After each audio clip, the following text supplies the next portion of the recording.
This podcast is brought to you by Mapper Forward's new Patreon community, the Global Coffee Think Tank. Check the show notes or head to patreon.com/Mapper Forward to find out how you can become a member today.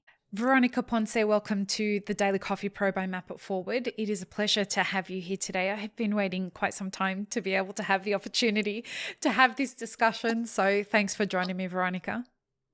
Thank you, Lee. Thank you so much for giving us the opportunity and giving me the opportunity to talk about something very important in our industry. You and I met by a beautiful stroke of luck at an assertiveness training workshop that we had in Australia. And I was enamored by you when I met you, and I thought, this is a woman to watch in this industry. Definitely a woman to watch. And then a couple of years later, you became the president of IWCA Australia. So can you explain to people what IWCA is? Because we're going to have a conversation over this series about why it's worth investing in women and empowering them, and what you get from going through the trouble of making that a reality. So tell us what IWCA is and what role you play. So yeah, IWCA is a global network. It's around in 32 countries, because recently Kenya became a chapter. So the mission of IWCA is to empower women in the coffee industry at all levels to achieve sustainable lives. So it's very powerful network that contributes to the industry for women to connect, to empower each other, to have access to markets. And here in Australia, we are at the consuming end, and we know the necessity of, being connected with origin, because it's very important part of the coffee industry, getting to know where our coffee comes from. So as an Australian chapter, we are also, not only empowering women at origin, but we also empower women in the consuming side. It's very important to empower women at all levels. Basically, IWCA mission is to empower women to achieve sustainable lives. And IWCA stands for International Women's Coffee Alliance. Yeah. Okay, great. So in this conversation, I want to ask a really important question. What challenges are facing women at the production end of the supply chain? Yeah, that's the big issue. If I would tell, it's a sustainable issue. If we're thinking about sustainability initiatives, we need to take into account women and gender equality. 70% of the labor in coffee production is provided by women. So when we are thinking about how much is involved in producing coffee, 70% of the labor, women is involved. Picking coffee, picking the cherries for the best quality of coffee, women are there. Selecting coffee, taking care of the land, very important. Women take care of the land. So the coffee we are drinking today is thanks to the labor of women. So the challenges that women suffer at origin is that they don't have any access. They don't have any access to resources. They don't have education about how to be productive in the land. So there's a social cultural barrier. In each country it will differ, but there's the perception that women are meant to do these certain roles or jobs because male are stronger, and they are the ones that lead different things. For example, in coffee, we see that women are the ones that are working on field, but who you trade is with male. So women are selecting your coffee. Women are, picking up the brightest cherries, but you made a trade with the male. They are the ones that own the land. They are the ones that have the access to training. They are the ones that have the access to market. So those are very big challenges for women in the coffee. We don't empower women in coffee. There is no economic growth.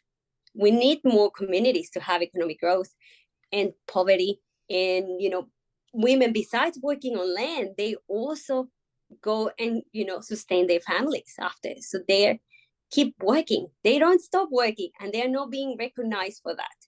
So they, besides, not having access to resources and education, they don't have a knowledge of financial literacy. And they are the ones that, sustain the homes. They are the ones that manage the households. So it's important for women to have access and, have the recognition in order to have a sustainable supply chain. I think it's really wonderful, the point that you're making, because what it sounds like you're saying is women aren't asking for a handout, but they're being limited from reaching their full potential by having access to education and training and information and resources that could elevate them to the place that they want to get to. Yeah, and also the communities. You are also helping a community. So it's not only women. Women help the community thrive. So when you think that you are, helping women in coffee, you are helping a community. You're helping, right. And, there's a lot of issues, at origin, not only about access to these challenges that I mentioned, but also, poverty. Right. Domestic violence. So when you empower women about, you give them options. You give them options. They know more. Knowledge is power. So if right. women know how they can perform better, economies grow. There's more opportunity for growing, but we need to put attention at women at origin. We need to address the days inequalities at origin. Women don't own the land. Women don't trade the coffee that you're drinking right now. But they are picking up, And because of that, they don't get to make the decisions of what happens with the money that's earned from the labor that they contribute to. So if we give them access to that, that's fantastic. So, and less access to adequate remuneration, let's talk that, if you give women what they deserve for what they're doing, if we're talking at the consumer end that we would like the quality, but how do you get to that quality without women being involved? So how we are not giving the adequate remuneration to women, for doing the job they're doing, for us to have a good cup of coffee. Right. And it sounds like what, again, we're reiterating is that women are being subjugated by not being involved in the conversation or being taught how to be involved in the conversation around money, because money would be one step to allowing them to be self-sufficient, them and their families. Self-sufficient and make better decisions, freedom, financial stability. When we have the power and we know, and I say we because, I feel like when we know that and we have access to those resources, we make better decisions for our family, for our communities. And for ourselves. For ourselves, yes. I'm very passionate about this because I was raised in the Arab culture. My family are from Syria, and I was born in Australia, but still raised as an Arab woman, or with Arab values. I'm a proudly Australian woman, but I'm also very proud of my heritage. And when I look back at the generations that came before me, I come from a long line of very smart women who were disempowered because they were cut off from making or even having access to be involved in making the decisions that could have determined the future of the direction of the family went. Yeah. And because of that, go ahead. No, please. And because of that, a very dominant kind of direction was taken in the way that our family would have ended up going with things. When you don't give people a voice who are going to be affected by or who are at least contributing to the way that things should be going, it's a very kind of dictator ship approach to the way that things should be going. And I'm a big fan of competing on an equal level. And, it's about how also different cultures work, right. and the society work, because it's grounded, we are raised from very early, like I'm from Guatemala, so Latina background, we're raised that what you are not meant to be doing because you are a little girl, you're weak, you're not allowed to do that. I can relate. So it's in your head. It's conditioned.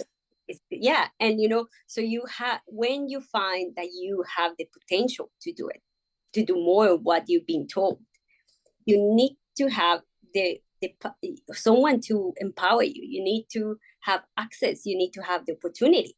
If you don't have the opportunity, it's very important to to have that realization, like, I can do it. Have that self-confidence. And there's people that come, or could be one or two, but that you will always have someone to support you along the way.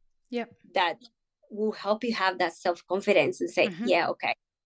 And you sometimes also happens that as women, we need to hear from someone else's experience to know that we can do it. 100%. So if, for example, at Origin, what it happens is, like, a lot of women, they don't see themselves as farmers. So if they don't see themselves as farmers, how do they can see themselves as that? It's disempowering. It's a power dynamics that works at Origin too. Like, it's the society, how from early ages and stages, girls are raised to not do what men are doing. Oh yeah. And you know what? In the next episode, we're going to talk about this same question, but from the consuming end, and I suspect it's not much different.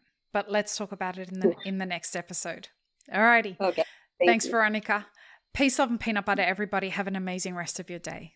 Thanks, friends. If you enjoyed this video, here's what you should check out next. Consider supporting Map It Forward on Patreon, and be sure to subscribe and hit the notification bell before you leave.